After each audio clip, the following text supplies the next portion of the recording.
Hey everyone, welcome back to Ocean of Economics. तो आज का वीडियो बहुत ज़्यादा इंपॉर्टेंट है यूजीसी नेट एग्ज़ाम्स और हमारे जो भी बैचलर्स और मास्टर्स लेवल के इकोनॉमिक्स के एग्ज़ाम्स होते हैं उनके लिए, बिकॉज़ यहाँ पे हम डिस्कस करने वाले हैं game theory with that linear programming को हम यहाँ पे डिस्कस करेंगे, ड्यूअल की प्रॉब्लम को डिस्कस करने वाले हैं।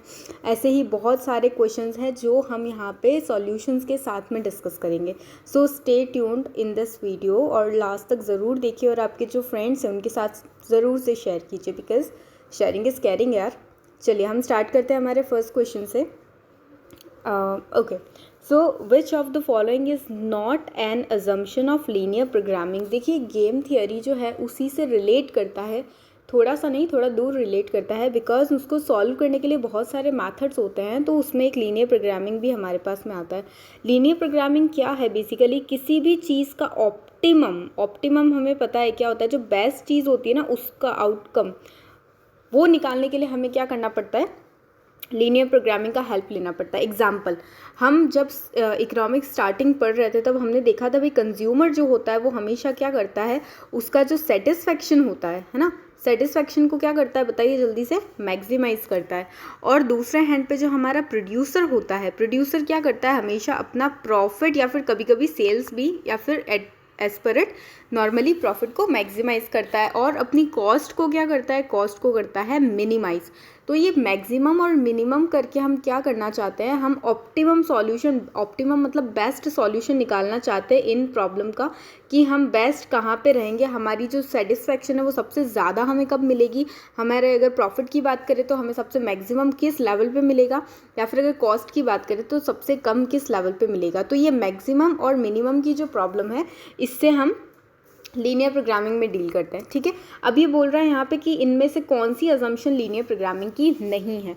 सो देखते हैं, कांस्टेंट आउटपुट प्राइजेस। भाई आउटपुट की प्राइजेस जो है उसको हम कांस्टेंट मान लेते हैं। आपको याद हो, अगर आपने कभी ऑब्जर्व किया हो तो हम इकोनॉमिक्स में अक्सर जो चीज़ें होती हैं उनको कांस्टेंट ले लेते हैं, और ये अजम्पशंस जो होती हैं कांस्टेंट लेने की, ये हमारा स्टार्टिंग से चलता हुआ आ रहा है कि बहुत सारी चीज़ों को हम कांस्टेंट रख लेते हैं। रीज़न सिर्फ इतना होता है कि भाई रियल लाइफ जो होती है वो बहुत कॉम्प्लिकेटेड होती है और उसमें हर चीज़ को क्या होता है, चेंज करते हुए देखेंगे तो हम अपने मॉडल्स का, हमारे जो लॉज होते हैं इकोनॉमिक्स में, उन सबको एप्लीकेबल कर पाना ईजी नहीं होता, इसलिए अजम्पशन ली जाती है भाई ये चीज़ें हमारी कांस्टेंट है।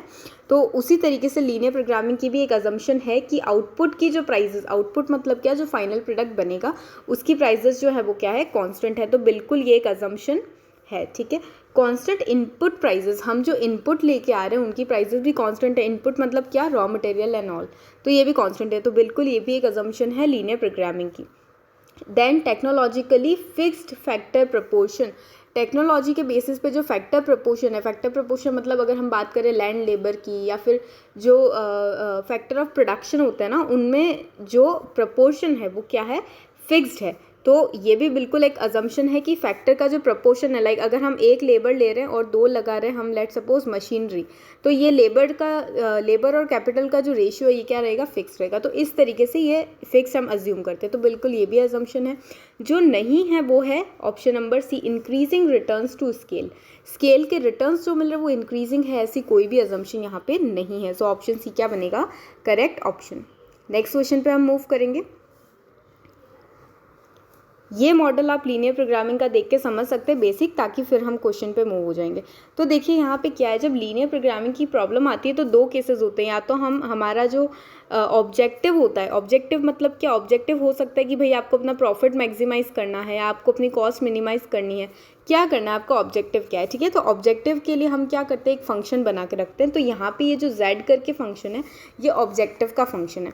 ठीक है, ये मैक्सिमाइज से रिलेट हो सकता है और मिनिमाइज से रिलेट भी हो सकता है। ठीक है, आगे देखिए, इस ऑब्जेक्टिव फर्स्ट चीज़, इसको लेने के बाद में सेकंड चीज़ आती है कुछ कॉन्स्ट्रेंट्स, है ना, कुछ कॉन्स्ट्रेंट्स आते हैं यहाँ पे कि भाई ये चीज़ें कॉन्स्ट्रेंट्स है हमारे पास। तो ये कॉन्स्ट्रेंट्स कुछ इस तरीके से गिवन होते हैं हमें। ठीक है, ये आप जो ये साइन देख रहे हो ना बीच में, ये सबसे ज़्यादा इंपॉर्टेंट है। ग्रेटर देन और लेस का साइन रहता है जिससे डिसाइड होता है कि मैक्सिमा होगा या मिनिमा होगा इस पर्टिकुलर गेम प्रोग्रामिंग का। आगे देखिए, ये जो आती है ना, ये आती है नॉन नेगेटिव कंस्ट्रेंट आते हैं। ये तो कंस्ट्रेंट थे पर ये नॉन नेगेटिव कंस्ट्रेंट है कि भाई ये चीज़ें जो हैं ये कभी भी नेगेटिव नहीं होगी। ठीक है, तो ये क्या होते हैं, नॉन नेगेटिव कंस्ट्रेंट होते हैं। अच्छा, अब जब ये जो मॉडल है ना, इसको हम प्राइमल बोलते हैं। क्या बोलते हैं, प्राइमल। और इसका जब हम ड्यूअल बनाते हैं ना, ड्यूअल क्या होता है, इसका जस्ट अपोजिट होता है ड्यूअल। उसमें क्या होता है, बहुत सारी चीज़ें यहाँ पे चेंज हो जाती है, और इसी प्राइमल वाली जो क्वेश्चन है ना आपका, इसी से पूरा का पूरा ड्यूअल जो है वो फॉर्म हो जाता है। कैसे हो जाता है वो ऊपर हम देखते हैं। फिर से हमारा क्वेश्चन सेकंड हम डिस्कस कर रहे थे, चलिए इसी पे आ जाते हैं फिर से। ओके, देखिए यहाँ पे ये क्या बोल रहा है, if a linear programming problem is maximising type then its dual is minimising type. देखिए, अगर कोई लीनियर प्रोग्रामिंग की प्रॉब्लम है वो मैक्सिमाइजिंग टाइप की है, मतलब आप मैक्सिमाइज कर रहे हैं उसमें, तो इसका जो ड्यूअल बनेगा वो क्या बनेगा, वो मिनिमाइजिंग का बनेगा। मतलब आपका जो प्राइमल है उसका जस्ट ऑपोजिट आपका क्या बन जाएगा, ड्यूअल बन जाएगा। ठीक है, अगर ये मैक्सिमाइज की बात कर रहा है तो ये किसकी बात करेगा, मिनिमाइज की। नेक्स्ट देखो, both primal and dual have same optimum value. भैया यहाँ पे बात ये है कि अगर आप प्राइमल की बात करो चाहे ड्यूअल की बात करो, आप मैक्सिमा की बात करो या मिनिमा की बात करो, इसका जो ऑप्टिमम वैल्यू आ रहा है ना, वो ही सेम वैल्यू ऑप्टिमम जो होगा, इसका वैल्यू जो होगा सेम आएगा यहाँ पे। ठीक है, तो ये जो ऑप्टिमम वैल्यू है, दोनों का जो वैल्यू आएगा ऑप्टिमम, वो सेम रहेगा। अब चाहे आप इस प्राइमल से निकालो या फिर ड्यूअल से निकालो।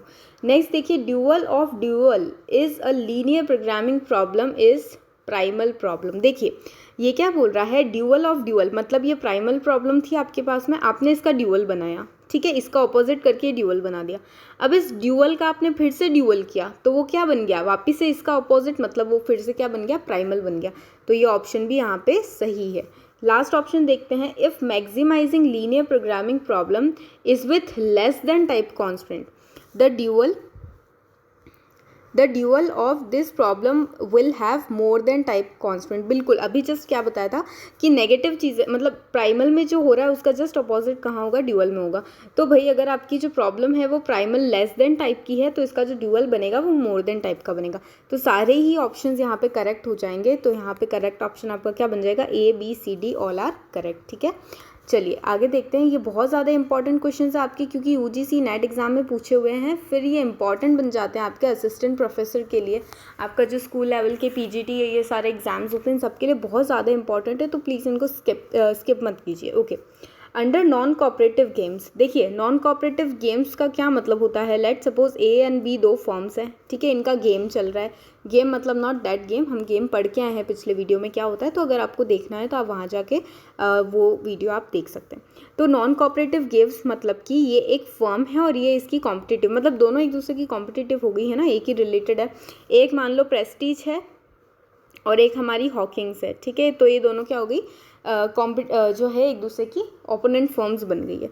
अब इसके केस में ये क्या कर सकती है, या तो ये कर सकती है कि दोनों कोलैबोरेट कर दे, जैसे अभी आया था ना वाई, वोडाफोन और आइडिया, तो दोनों ऐसा ही कुछ कोलैबोरेट कर ले और साथ में आ जाए और फिर पूरे मार्केट को एज अ मोनोपोली डील करे। ठीक है, अगर ऐसा नहीं होता है तो क्या होगा, ये दोनों एक दूसरे के कॉम्पीट में बिहेव कर रहे हैं, और उस केस में इनका जो गेम चलता है वो होता है नॉन कोऑपरेटिव गेम। बिना एक दूसरे को कोऑपरेट किए हुए ये क्या कर रहे हैं, अपनी स्ट्रेटेजी से कोई इन द सेंस मार्केट में ज़्यादा प्रॉफिट, ज़्यादा सेल्स अर्न करने का गेम प्ले कर रहे हैं।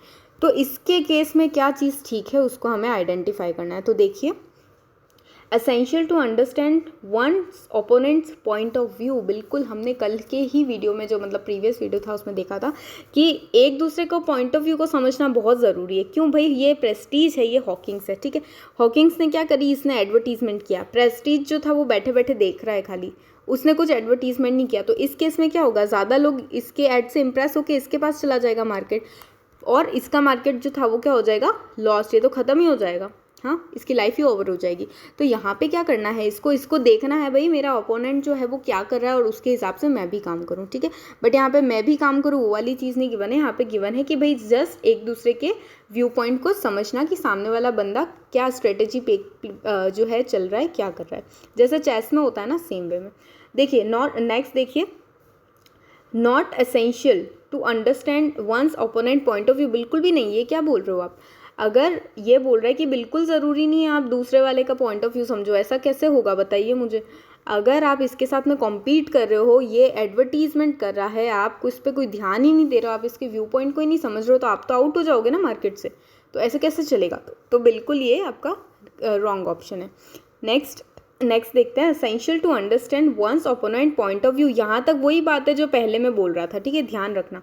यहाँ तक वही बात है जो पहले बोल रहा था फर्स्ट पॉइंट में कि भाई एक दूसरे के समझना बहुत ज़रूरी है। And to deduce the likely response accordingly, ये सबसे इंपॉर्टेंट चीज़ है जो इसको करेक्ट ऑप्शन बनाता है। अब ये क्या है देखिए, ये सिर्फ इतना बोल रहा है कि भाई आपने एक दूसरे के व्यू पॉइंट को तो समझ लिया और आप चुपचाप बैठ गए, तो उससे कुछ नहीं होगा। आपको लाइकली रिस्पॉन्सेज लेने पड़ेंगे, आपको खुद भी कुछ रिस्पॉन्स लेना पड़ेगा अकॉर्डिंगली। मतलब अगर आप देखने की भाई ये ऐड कर रहा है, अब मैं क्या करूँ, चलो यार या तो मैं ऐड कर लेता हूँ ताकि मेरी भी लोग देखें, और मैं ना एक काम करता हूँ, ऐड के साथ मैं ऑफर्स भी दे देता हूँ, बाय 1 गेट 1 फ्री दे देता हूँ। तो ऐसा कुछ करोगे ना आप उसको देख के, ऐसा थोड़ी उसको आपने ऑब्जर्व किया, उसको अंडरस्टैंड किया और काम खत्म नहीं। नॉन कोऑपरेटिव गेम के अंदर सबसे ज़्यादा इंपॉर्टेंट होता है एक दूसरे को देख के समझना, उसकी स्ट्रैटेजी और उसके हिसाब से रिस्पॉन्स करना।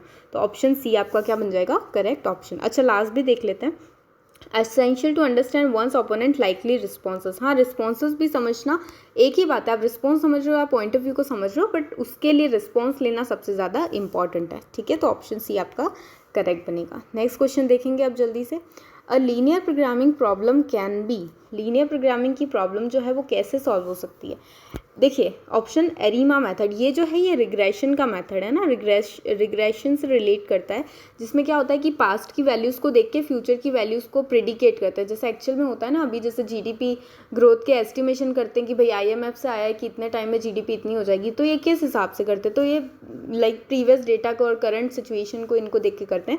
तो एरिमा मेथड जो है वो रिग्रेशन से डील करता है, पास्ट की चीज़ों को देख के फ्यूचर का जो वैल्यूज़ होगी, डेटास होगा, जो भी सिचुएशन होगी उसको प्रिडिक्ट करता है, बताता है पहले से, ठीक है। यूनिट रूट टेस्ट, ये स्टेशनैरिटी का टेस्ट है, स्टेशनैरिटी का। देखिए अगर आप यूजीसी नेट और जेआरएफ के लिए प्रिपेयर करें ना, तो ये जो वेरियस टेस्ट होते हैं ये याद करना बहुत इंपॉर्टेंट होता है, क्योंकि इसमें से तो हर बार क्वेश्चन आता है, फिक्स है, ठीक है। तो बहुत इंपॉर्टेंट है, आई विल ट्राई कि मैं इस पर भी एक वीडियो लेके आऊँगी, बट आप देखिएगा इसको। चलिए तो क्या बचा है यहाँ पे, नन ऑफ दीज नहीं, क्यों, क्योंकि सिंप्लेक्स मेथड जो है वो लीनियर प्रोग्रामिंग को सॉल्व करने का मेथड होता है, ठीक है। सिंप्लेक्स मेथड के अलावा एक बहुत पॉपुलर भी है, उसको बोलते हैं ग्राफिकल मेथड। ग्राफिकल क्या होता है आगे देखेंगे, एक क्वेश्चन है उससे रिलेटेड, बट इसका करेक्ट आंसर क्या बन जाएगा, option number B, simplex method. आगे देखते हैं क्वेश्चन नंबर 5, बहुत बड़ा हो गया आई थिंक। चलिए, assuming that firm A increases its advertisement and firm B, देखिए क्या बोल रहे हैं, अज्यूम कीजिए firm A increasing it advertisement, मतलब फर्म ए तो अपनी एडवर्टाइजिंग इंक्रीज करिए, ज़्यादा ऐड करिए। Firm B responds by increasing it advertisement, अब फर्म को ए को देख के फर्म बी ने बोला कि भाई मैं भी ऐड बढ़ाऊंगा, अब तो तुम बढ़ा रहे हो तो मैं क्यों नहीं बढ़ाऊंगा, मैं भी बढ़ाऊंगा। Profit of both firms increases, और दोनों के ही प्रॉफिट्स जो हैं, प्रॉफिट्स किसके, एक के नहीं, प्रॉफिट्स जो हैं वो किसके, दोनों के ही इंक्रीज हो रहे। तो इस केस में ये कौन सा गेम है, जीरो सम, पॉजिटिव, नेगेटिव, और ये क्या है लास्ट में जो भी है, behaviour which can not be understood in terms of games theory. चलिए इसको देखते हैं। देखो जीरो सम गेम की बात करें तो क्या होता है भाई, एक को लेट सपोज 10 रुपये का प्रॉफिट हुआ तो दूसरे को 10 रुपये का लॉस हुआ, मतलब कि ये जो गेम प्रॉफिट और लॉस है ना, दोनों मिलके क्या बन जाते हैं, जीरो बन जाते हैं। तो इसको हम क्या बोलते हैं, जीरो सम गेम बोलते हैं, और इसी को हम कांस्टेंट सम गेम भी बोलते हैं, ठीक है। क्या होता है इसमें, जो गेन होता है ना आपके गेम के अंदर, जो भी आपको गेन होंगे, लॉस होंगे, प्रॉफिट्स होंगे या फिर गेन होंगे, उतना ही क्या होता है, लॉस भी होता है। तो ये जीरो सम या कांस्टेंट सम गेम होता है। पॉजिटिव सम गेम की अगर हम बात करें तो भाई किसी भी स्ट्रैटेजी में चेंज करने से जितनी भी फर्म्स होती है, दोनों को ही अगर प्रॉफिट होता है, तो ये क्या हुआ, दोनों को प्रॉफिट हो रहा है ना, तो ये हुआ पॉजिटिव सम गेम। एक और बताऊं अगर आपको, तो क्या होता है किसी भी स्ट्रैटेजी में चेंज या किसी भी रीज़न से अगर दोनों ही फर्म्स, दोनों मतलब मैं यहाँ पे ड्यूओपॉली की क्योंकि बात कर रही हूँ, 3, 4, 5, 7 फर्म्स भी हो सकती हैं, ठीक है। अगर जितनी भी फर्म्स हैं उन सभी को क्या हो रहे हैं, लॉसेज हो रहे हैं, सभी को लॉसेज हो रहे हैं, तो उस केस में क्या होता है, नेगेटिव सम गेम। और ये तो अभी हमारी बात ही नहीं है भाई, ये तो अलग ही सिचुएशन है। तो यहाँ पे क्या हो रहा है कि भाई दोनों को ही प्रॉफिट्स हो रहे हैं, मतलब दोनों क्या है, प्रॉफिट में है, दोनों गेम में पॉजिटिव हैं, तो ये क्या होगा आपका पॉजिटिव सम गेम। अगर दोनों को लॉसेस हो रहे होते तो नेगेटिव सम गेम होता, और एक का जितना प्रॉफिट है उतना ही दूसरे का लॉस है, तो उस केस में क्या होता, कांस्टेंट सम गेम या फिर जीरो सम गेम, एक ही बात है, ठीक है। तो उसका आंसर क्या था, ऑप्शन बी। नेक्स्ट क्वेश्चन देख लेते हैं, according to game theory. According to game theory increased advertisement, मतलब एडवर्टीजमेंट जो है वो क्या हो गई, इंक्रीज हो गई, ठीक है। Raises cost obviously more than revenue, मतलब कि भाई हमने एडवर्टीजमेंट को तो इंक्रीज कर दिया, अब हमारी जो कॉस्ट थी वो क्या हो गई, इंक्रीज हो गई, किससे ज़्यादा हो गई, रेवेन्यू, मतलब जितनी इनकम हो रही है उससे ज़्यादा हमारी कॉस्ट हो गई, मतलब इसका क्या है, सीधा सीधा लॉस लिख दूँ, प्रॉफिट तो नहीं हो रहा है, कॉस्ट ज़्यादा है और इनकम कम है, रेवेन्यू कम है, तो लॉस हो रहा है, ठीक है। अच्छा आगे क्या लिखा, and the profits of both firms decline, अरे बा प्रॉफिट्स जो हैं दोनों फर्म्स के, मतलब दो फर्म्स है इस गेम में, दोनों ही फर्म्स के प्रॉफिट जो वो क्या हैं, डिक्लाइन हो गए हैं, कम हो गए। अभी जस्ट बताया था कि भाई दोनों का अगर लॉसेस हो रहे हैं, दोनों के अगर कम हो रहे हैं प्रॉफिट्स, तो उस केस में कौन सा होता है, ये नेगेटिव सम गेम, क्योंकि दोनों को क्या हो रहे हैं, लॉसेस हो रहे हैं, ठीक है। तो ऑप्शन डी क्या बनेगा, करेक्ट ऑप्शन। अब आइए हमारे नेक्स्ट बहुत ही इंपॉर्टेंट क्वेश्चन पे, जो हमने मॉडल अभी कुछ देर पहले देखा था। तो मैंने आपको क्या बताया था, linear programming problem specified as this, maximise की प्रॉब्लम है, ठीक है, मैक्सिमाइज करना है। मैक्सिमाइज किसको करना है, इस फंक्शन को करना है। अच्छा इसका ड्यूअल बनेगा तो क्या बनेगा, मिनिमाइज बनेगा, ठीक है। तो मैक्सिमाइज का फंक्शन गिवन है, ऑब्जेक्टिव इसको बोलते हैं। ये सारे कौन से चीज़ें गिवन है, कॉन्स्टेंट गिवन है। अब ये पूछ रहा है कि भाई इसका जो सॉल्यूशन होगा वो क्या होगा, क्या वो फिजिबल सोल्यूशन होगा, क्या वो ऑप्टिमल सोल्यूशन होगा, मल्टीपल सोल्यूशन होगा, या फिर कोई सॉल्यूशन नहीं होगा। तो देखिए सबसे पहली बात तो सॉल्यूशन होगा या नहीं होगा वो तो देख लें, फिर देखेंगे इनमें से कौन सा हो रहा है। तो मैंने आपको बताया था कि ये तो कॉन्स्टेंट्स होते हैं, ये होता है ऑब्जेक्टिव, ठीक है, ये होते हैं कॉन्स्टेंट्स, और ये जो होते हैं ना लास्ट में x1 is equals to greater than 0, x2 is equals to greater than और लेस देन 0 जो भी है, ये होते हैं नॉन नेगेटिविटी के कंस्टेंट। मैं आपको बताती हूँ ये क्या होती हैं, ठीक है।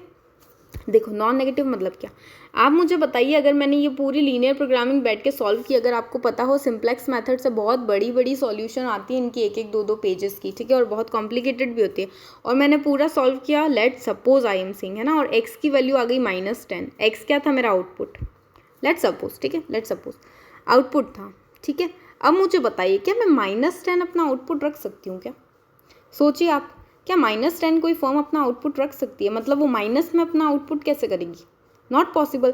तो ये क्या होती है, ये वही होती है, इसीलिए नॉन नेगेटिव की कंस्ट्रेंट की x1 जो भी है, ये मान लो ये प्रॉफिट है या आउटपुट है, ये जो भी है, पर ये चीज़ ज़ीरो नहीं हो सकती। तो ये नॉन नेगेटिविटी के कंस्ट्रेंट होते हैं कि भाई ये चीज़ कभी भी क्या है, ज़ीरो नहीं हो सकती, ठीक है। तो अब आप देखिए इसमें देखना ध्यान से, आपके नॉन नेगेटिव कंस्ट्रेंट का क्या हो रहा है, ये वाली चीज़ x इज़ ग्रेटर देन और इक्वल टू 0, मतलब x1 क्या है, ग्रेटर देन या फिर इक्वल टू क्या है, 0 है, मतलब या तो ये 0 हो सकती है, ठीक है, या फिर ग्रेटर देन 0 होगी। ग्रेटर देन 0 क्या होता है भाई, 0 से ऊपर 1 2 3 4 हज़ार करोड़ लाखों जो भी है सब पॉजिटिव होते हैं, 0 से ऊपर होते हैं ना, मतलब ये तो क्या है, ये तो पॉजिटिव है, ठीक है, अच्छी बात है।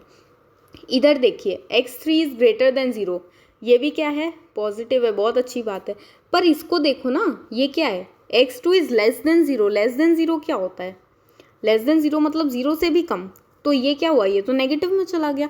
तो नॉन नेगेटिविटी की कंडीशन कहाँ फुलफिल हुई, ये चीज़ें जो है ना, नॉन नेगेटिव वाली जो कंडीशन है, जो नॉन नेगेटिव के कांस्टेंट है, ये हमेशा ग्रेटर देन 0 होने चाहिए, x1 y हो, कुछ भी हो, फलाना ढिमका, पर सब क्या होने चाहिए, ये इक्वल टू या फिर ग्रेटर देन 0 होने चाहिए, ठीक है। अगर लेस देन 0 है तो इस गेम का कोई सॉल्यूशन नहीं मिलेगा, तो करेक्ट आंसर क्या बन जाएगा, नो सॉल्यूशंस। क्लियर है आई होप, ठीक है। और समझेंगे आगे, कुछ और इम्पॉर्टेंट क्वेश्चंस बाकी है, उनको देख लेते हैं जल्दी से क्यों, आराम से देखते हैं, पढ़ाई हमारा उद्देश्य है अभी। चलिए Consider the following matrix which describes the respective strategies and the corresponding payoffs of A and B operating in duopoly. Duopoly का एक मॉडल है, फर्म B गिवन है, फर्म A गिवन है, ठीक है। फर्म B की दो स्ट्रैटेजीज है, क्या, या तो वो एडवर्टीजमेंट करे या फिर एडवर्टीजमेंट नहीं करे। फर्म A की भी दो स्ट्रैटेजीज हैं, क्या, या तो वो एडवर्टीजमेंट करें या फिर वो एडवर्टीजमेंट नहीं करें। अब लेट मी एनलार्ज इट, थोड़ा सा बड़ा करें ताकि कुछ आपको भी क्लियर दिखेगा। चलिए अब मैंने आपको बताया था कि भाई ये जो फर्स्ट वाली होती है ना, फर्स्ट वाली, ये दोनों साइड की, ये क्या होती है, ये होती है हमारी इस वाले बंदे की, इधर जो भी होगा इस हैंड पे उसकी, और ये वाले हैंड पे जो भी बंदा होगा उसकी कौन सी होगी, उसकी होगी ये दोनों, जो लेफ्ट हैंड साइड है ना, सॉरी आपके राइट हैंड साइड है दैट। अच्छा अब एक और चीज़ बता दूं कि जब हम कोऑपरेट इन गेम्स की बात करते हैं तो वहाँ पे क्या होता है कि ये बंदा चूज़ करेगा ना कि मैं एडवर्टीजमेंट करूँ या नहीं करूँ, ये इसको देख के करेगा, कि ये एडवर्टीजमेंट कर रहा है या नहीं कर रहा है। अब इसको समझते हैं कि भाई इसका मतलब क्या है, ध्यान से देखना। हम देखते हैं फर्म ए क्या कर रही है, ठीक है। फर्म ए देखेगी कि भाई मैं एडवर्टीजमेंट करूं या नहीं करूं, चलो सोचना पड़ेगा। पहले देखते हैं फर्म बी क्या कर रही है। हम बी के पास गए, मतलब पास सच नहीं गए, हमने देखा कि भाई वो ऑब्जर्व किया हमने, वो क्या कर रहा है। मान लो ये फर्म एडवर्टीजमेंट करती है, ए मान रहा है कि फर्म बी क्या कर रही है, एडवर्टीजमेंट कर रही है। इस केस में मुझे किस में गेन है, क्या मुझे 11 में गेन है, ये जो 11 है ना ये इसको मिलेगा, या फिर इसको 7 मिलेगा। मतलब कैसे कि अगर फर्म बी चूज़ करती है कि मैं एडवर्टाइजमेंट करूँगी, तो फर्म ए के पास दो ऑप्शन है, या तो वो एडवर्टीजमेंट करेगी तो उसको गेन कितना होगा 11, और अगर वो एडवर्टीजमेंट नहीं करेगी तो उसको कितना मिलेगा 7। कौन सा बेटर है, 11 या 7? 11 ऑब्वियसली। तो इसके लिए क्या बेटर है, ये 11 करे, मतलब कि ये एडवर्टीजमेंट करे। किस केस में, जब फर्म बी भी एडवर्टीजमेंट कर रही है, ठीक है। यहाँ तक क्लियर है। अब आगे देखो, आगे ये सोचती है, फर्म ए ही सोच रही है अभी कि भाई अगर फर्म बी बोलती है कि भाई मैं एडवर्टीजमेंट नहीं कर रही हूँ, तब मुझे क्या करना चाहिए। तो देखिए तब इसको क्या करना चाहिए, फर्म बी डोंट एडवर्टाइज। तो फर्म ए अगर एडवर्टीजमेंट करेगी तो इसको क्या मिलेगा, इसको मिलेगा एक तो 16 और एक मिलेगा इसको कि भाई फर्म बी तो एडवर्टीजमेंट नहीं कर रही, डोंट एडवर्टाइजमेंट। और फर्म ए अगर डोंट एडवर्टीजमेंट मतलब ये भी एडवर्टीजमेंट नहीं करें तो इसको क्या मिल रहा है 20।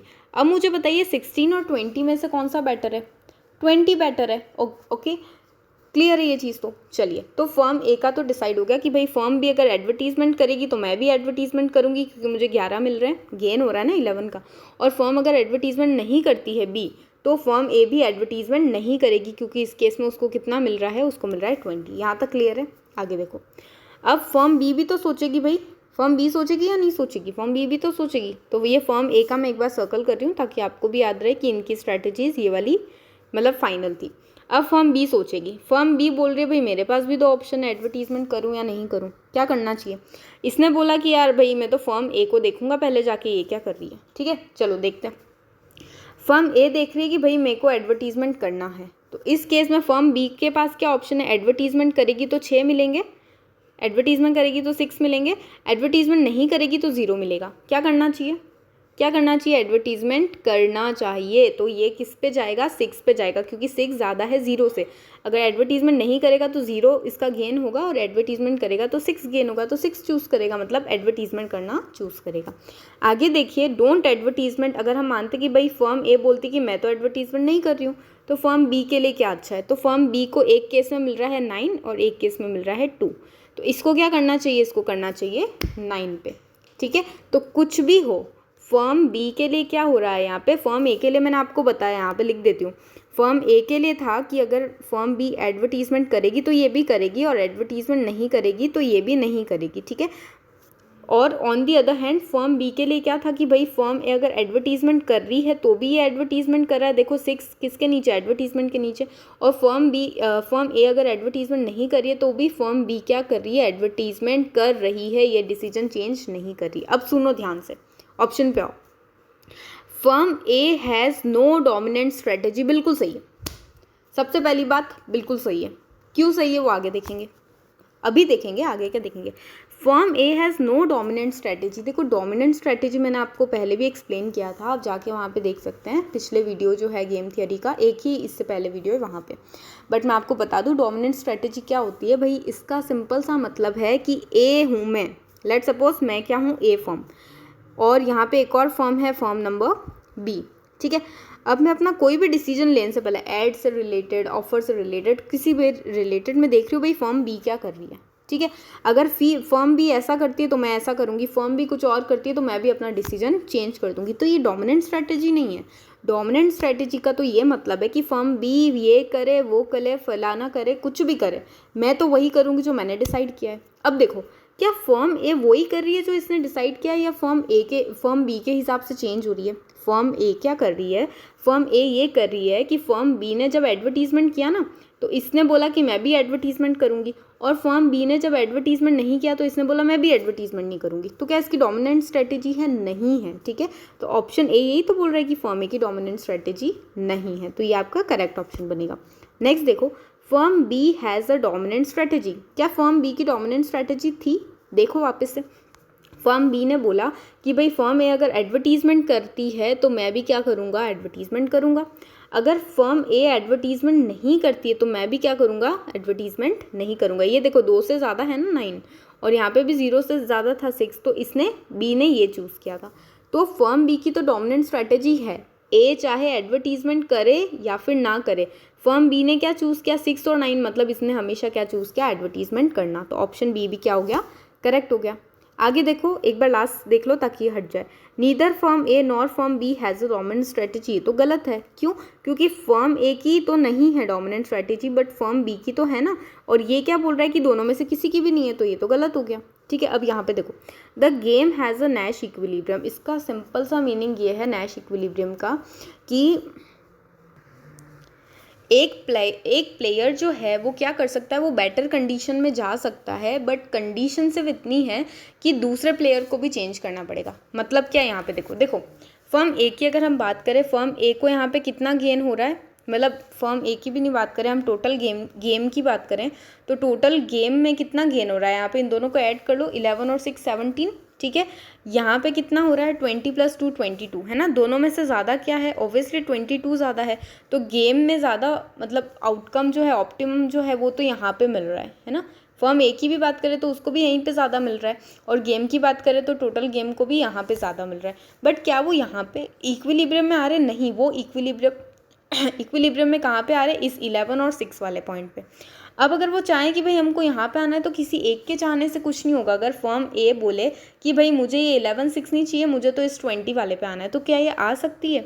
नहीं आ सकती। क्यों नहीं आ सकती? रीज़न सिर्फ इतना सा है यहाँ पे कि फर्म ए अगर बोले कि यहाँ पे आने के लिए इसको डोंट एडवर्टीजमेंट चूज़ करना पड़ेगा, तभी यहाँ पे आ पाएगी। बट उसके साथ में फर्म बी एडवर्टीजमेंट करे, इसको एक मिनट ध्यान से समझो। यहाँ पे देखो, इनको आना है यहाँ पे, ये है यहाँ पे आने के लिए क्या करना पड़ेगा, फर्म ए को ये एडवर्टीजमेंट छोड़ के डोंट एडवर्टीजमेंट में आना पड़ेगा। बट इस केस में भी क्या ये यहाँ पे पहुँचेगी? नहीं, ये यहाँ पे नहीं पहुँचेगी। ये कहाँ पहुँचेगी? यहाँ पे। क्यों? क्योंकि फर्म ए बी क्या कर रही है, एडवर्टीजमेंट कर रही है। तो अगर इसको बेटर कंडीशन में जाना है, इसको यहाँ से यहाँ जाना है, तो इसको सिर्फ अपनी स्ट्रैटेजी चेंज करने से कुछ नहीं होगा, इसको दूसरी फर्म की स्ट्रैटेजी को भी क्या करवाना पड़ेगा, चेंज करवाना पड़ेगा। ठीक है, तो इसको ही हम क्या बोलते हैं, नैश इक्विलिब्रियम, मतलब कि एक ऐसी कंडीशन जिसमें सिर्फ अपनी स्ट्रैटेजी को चेंज करके फर्म बेटर कंडीशन में नहीं जा सकती है, बल्कि उसको दूसरी फर्म की स्ट्रैटेजी को भी क्या करना पड़ेगा, चेंज करवाना पड़ेगा, या फिर दूसरी फर्म खुद से चेंज करे अपनी स्ट्रैटेजी। ठीक है, तो क्या इस गेम में नैश इक्विलिब्रियम है? बिल्कुल है। फर्म ए इस अच्छी कंडीशन में जा सकती है, बट उसके लिए फर्म बी को भी चाहिए कि वो अपनी स्ट्रैटेजी चेंज करे। तो ऑप्शन ए, बी और सी तीनों हमारे क्या है, करेक्ट ऑप्शन है, बट ऑप्शन डी हमारा क्या था, रॉन्ग था। ठीक है, आई होप आपको चीज़ें समझ में आ रही है।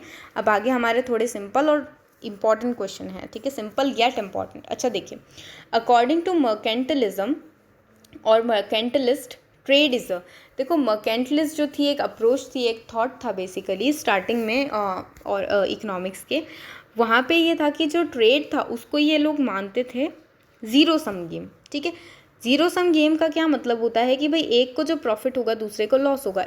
ऐसा इसलिए था क्योंकि यहाँ पे भी एक्सपोर्ट और इंपोर्ट वाला कॉन्सेप्ट था, और ये मानते थे कि भाई जो हम एक्सपोर्ट कर रहे हैं वो तो हमारा गेन है, और जो हम इंपोर्ट कर रहे हैं वो हमारा लॉस है। अब ऐसा क्यों है वो आपको पता है, भाई इंपोर्ट करते तो पैसे देने पड़ते हैं ना, लॉस है।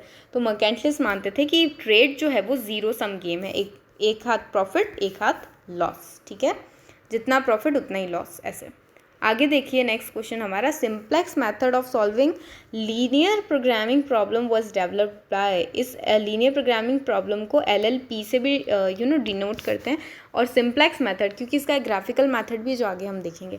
अच्छा, ये क्वेश्चन तो मतलब कई बार आपके UGC नेट में आ चुका है। इसका करेक्ट आंसर है डेंटजिग। ठीक है, डेंटजिग, DNTZIG, डेंटजिग। तो ये डेंटजिग जो थे, इन्होंने LLP का जो सिंप्लेक्स मेथड था सॉल्व करने का, इसको डेवलप किया था। ओके, तो वो आपका करेक्ट आंसर है। अच्छा, नेक्स्ट देखिए, यहाँ पे ना फिजिबल रीजन की बात हो रही है। तो फेजिबल रीजन क्या होता है, एक ऐसा ऑप्टिमम रीजन जहाँ पे हमारी जो कॉन्स्टेंट्स हैं वो सारे के सारे सेटिस्फाइड हो जाते हैं ना। हमने देखा ना कि ऑब्जेक्टिव जो होता है उसके पीछे हमारे कुछ कॉन्स्टेंट्स होते हैं, वो सेटिस्फाई होने चाहिए। तो ये वही गिवन है। अब देखिए, इस केस में क्या होता है, मैं आपको एक और चीज़ बता दूं कि ये जो आपके फेजिबल और फेजिबल रीजन को कैलकुलेट करने का पूछना, तो यहाँ पे क्या होता है कि कभी कभी आपको हमारा जो ऑब्जेक्टिव वाला इक्वेशन था, हमारे जो कॉन्स्टेंट्स है, वो सभी चीज़ें क्या होती है, गिवन होती है। और उसके बाद में ये जो लाइंस होती है ना, जो आपको डायरेक्टली यहाँ पे ग्राफ गिवन है, वो ग्राफ हम खुद ड्रॉ करते हैं और उसके बाद में हम क्या करते हैं, फिजिबल रीजन को बताते हैं with the help of the equations. But यहाँ पे क्योंकि इक्वेशंस गिवन नहीं है, तो इसको सॉल्व करने का एक और वे है जो मैं आपको बता रही हूँ यहाँ पे। देखिए इस केस में क्या होता है, जितनी भी हमको ये जो लाइंस गिवन है ना, ये कॉन्स्टेंट्स की फंक्शन है। आपको पता है ना क्या होता है, हमारी इकोनॉमिक्स में जो भी फंक्शन होता है ना, उसका कोई ना कोई कर्व भी होता है, कोई ना कोई उसका कर्व भी ड्रॉ किया हुआ होता है ना। तो यहाँ पे वही है, वो जो फंक्शंस है ना कांस्टेंट के, उनके कर्व्स ड्रॉ किए हुए हैं। तो इस केस में उन सारे कर्व्स का जो कॉमन रीजन होगा, कॉमन समझते हैं ना, जो सभी में आ रहा है, वो क्या बनेगा, हमारा फेजिबल रीजन बनेगा। तो देखिए मैं एक एक को अंडरलाइन करती हूँ यहाँ पे, एक एक को लाइनिंग। देखो फर्स्ट जो है ना, ये OCD, ये OCD दिख रहा है आपको, बस यही, ठीक है। तो इसको हम OCD बोला ना मैंने, तो इसको हम ऐसी लाइन से यहाँ पे लाइन कर देते हैं। अब देखिए OEF को मैं लाइनिंग कर रही हूँ स्ट्रेट लाइन से, ठीक है।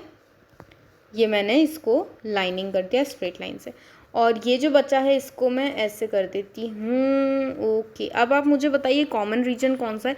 तो कॉमन रीजन आप ध्यान से देखेंगे तो आपको पता चलेगा कि ये वाला कॉमन रीजन है आपका, ठीक है।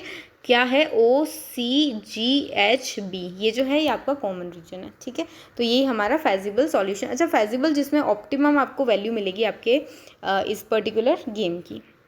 तो OCGHB, ये देखा था ना, OCGH और B, ये हमारा आंसर बन जाएगा, इसका फेजिबल रीजन बन जाएगा, ठीक है। आगे देखते हैं हमारा question. Okay, and this is not the last, ये लास्ट थोड़ा पहले। अच्छा, ये बहुत इंपॉर्टेंट, बहुत इंटरेस्टिंग क्वेश्चन भी है, ठीक है। इसमें क्या करना है, इसमें सॉल्यूशन निकालना है खाली इस गेम का। अब देखिए ये ना मैं आपको पहले पिछले वाले वीडियो में बता चुकी हूँ कि कैसे किया था, बट एक बार हम और कर लेते हैं, अच्छे से एकदम क्लियर हो जाएगा। देखो यहाँ पे जो होता है ना, यहाँ पे हम निकालते हैं मैक्सिमिन, ठीक है। मैक्सिमम का क्या मतलब है, मैक्सिमम का मतलब है मैक्सिमम ऑफ मिनिमम। मैक्सिमम किसका, मिनिमम का। तो सबसे पहले मैक्सिमम के लिए क्या करेंगे, मैक्सिमम के लिए क्या करेंगे, मिनिमम निकालेंगे, ठीक है। तो इधर हम देखेंगे कि मिनिमम कौन सा है, ठीक है। तो देखते हैं, चलो। अब देखो फर्स्ट लाइन में 2 4 2, इसमें मिनिमम क्या है, 2 है। ऑब्वियसली 2 बार रिपीट हो रहा है, कोई दिक्कत नहीं, 2 ही होगा। यहाँ पे देखो मिनिमम कौन सा है, देखो मिनिमम मतलब सबसे छोटा, और माइनस में हमको पता है माइनस की जो सबसे बड़ी वैल्यू होती है वो एक्चुअल में सबसे छोटी होती है। तो यहाँ पे माइनस की वैल्यू 5 जो है वो सबसे छोटी वैल्यू है। यहाँ पे देखो सबसे छोटा क्या है, -2। क्लियर है यहाँ तक, ठीक है। ये तो हुआ मैक्सिमिन, मतलब मिनिमम का मैक्सिमम करेंगे। तो पहले रॉस में से हमने क्या किया, मिनिमम निकाल लिया। अब इधर हम क्या करते हैं, इधर हम करते हैं मिनी मैक्स। क्या करते हैं, मिनी मैक्स। इसका क्या मतलब है, मिनिमम ऑफ मैक्सिमम। मतलब हम पहले इसमें से मैक्सिमम निकालेंगे और फिर उसका मिनिमम निकालेंगे। तो यहाँ पे देखो 2 1 2 का मैक्सिमम कितना हुआ, 2 है। 2 रिपीट हो रहा है, कोई दिक्कत नहीं है। यहाँ पे मैक्सिमम कितना है, B2 के अंदर 6 है। 4 -5 और 6 में से 6 है। फिर 2 -4 एंड -2, इसमें से क्या है, 2 है। तो अब देखिए यहाँ पे हम देखेंगे, यहाँ पे हमें क्या करना था, मैक्सिमम का मिनिमम। ये मैक्सिमम निकाले सारे, इसका मिनिमम कितना है, 2। यहाँ पे क्या करना था, मैक्सिमिन, मतलब मिनिमम का मैक्सिमम निकालना। तो ये सारे मिनिमम निकाले थे हमने, इसका मैक्सिमम कितना है, 2। तो ये 2 और ये 2 दोनों सेम है, तो ये क्या हो जाएगा, सैडल पॉइंट। और इसका क्या मतलब है, ये हमारे गेम की बेस्ट स्ट्रेटेजी है, ये हमारे गेम का क्या है, वैल्यू है। तो गेम की वैल्यू तो क्या आ गई, यहाँ पे 2 आ गई सीधी सी। ये देख लो सब जगह 2 लिखा हुआ है, बट कौन सा ऑप्शन करेक्ट देखना पड़ेगा। तो देखते हैं, आ जाओ। अब बहुत सिंपल है, अब कुछ नहीं करना है। अब देखो इसमें 2 कहाँ गिवन है, 2 मैम यहाँ पे गिवन है। एक मिनट, मैं इसको इधर सेट करती हूँ थोड़ा, ताकि हमें पता चले। अरे ठीक है ना, थोड़ा आप एडजस्ट कर लेना। चलो, तो 2 कहाँ पे, देखो 2 एक तो है यहाँ पे, 2 है आपका यहाँ पर भी, 2 है यहाँ पर भी, ठीक है। तो इस 2 के केस में देखो ये आ रहा है B1 और A1, कहाँ पे है, B1 A1 A1 B1 A1 B1, यहाँ पे भी है, यहाँ पे भी है, और यहाँ पे नहीं है, तो ये हट जाएंगे, ठीक है। ये आपका ऑप्टिमम सॉल्यूशन है, बेस्ट स्ट्रेटेजी है गेम की, है ना। क्योंकि 2 हमारा सैडल पॉइंट निकला, वैल्यू निकली गेम की, तो वो 2 जहाँ पर भी है, जिन भी स्ट्रेटेजी से मिलके बना है, वो हमारे लिए बेस्ट स्ट्रेटेजी बनेगी, ठीक है। तो ये तो यहाँ पे दोनों कॉमन था। आगे देखो ये वाली 2 वाली वैल्यू, ये किससे बनी है, A3 और B1। A3 और B1 क्या यहाँ पे है, नहीं, ये गलत हो गया। A3 और B1 यहाँ पे है, ठीक है। और लास्ट देखो ये वाला क्या है, B3 और A1। तो A1 B3, तो ऑप्शन बी आपका यहाँ पे क्या बन जाएगा, करेक्ट ऑप्शन बन जाएगा। समझ में आ गया आपको, आई होप आपको क्लियर है। कोई भी डाउट जाए तो बिना हेजिटेट किए, बिना कुछ सोचे आप कमेंट सेक्शन में मेंशन कर दीजिएगा, हम उसको डिस्कस करेंगे। आगे देखिए, इनमें से कौन सा valid objective which one of the following is a valid objective function of linear programming problem. इनमें से कौन सा वैलिड फंक्शन है। देखो ये तो बहुत ही सिंपल है, देखते ही आंसर। देखो लीनियर फंक्शन में क्या होता है, लीनियर फंक्शन में कभी भी हम स्क्वायर, क्यूब, y का 4, ऐसी कोई भी पावर, इसकी पावर एक ही होती है और वो होती है 1। जिसको लिखो नहीं लिखो एक ही बात है, x1 लिखूँ या x लिखूँ एक ही बात है, ठीक है। यहाँ पे स्क्वायर आ रहा है, ये गलत हुआ, यहाँ पे स्क्वायर आ रहा है, ये गलत हो गया, ठीक है।